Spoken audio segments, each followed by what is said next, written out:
කාන් කන්න අල කිරි හොද්දක් හදින්නේ.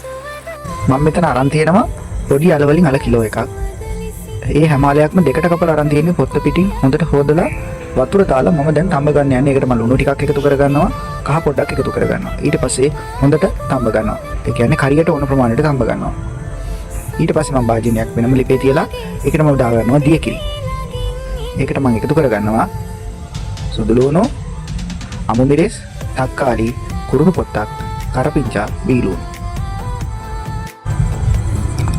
දියකිරි එකට මම අර කියපු සියලුම දේ එකතු කරගන්නවා. ඒකට මම උළුහලට 10ක් 15ක් එකතු කරගන්නවා. ඊට පස්සේ කහ බොහොම ටිකක් එකතු කරගන්නවා. එතන මම මේක අල කිරි හොද්දක් හදන්නේ. ඔන්න ඒක පැහෙන්න මම තිබ්බා. ඊට පස්සේ මම මේකට එකතු කරගන්නවා තඹගත අල ඔතු ඇරලා තියෙන්නේ. ඒ ටික ඒ විදිහටම එකතු කරගන්නවා. ඒකත් හොඳට තැම්බෙන්න ආරනවා දියකිරි.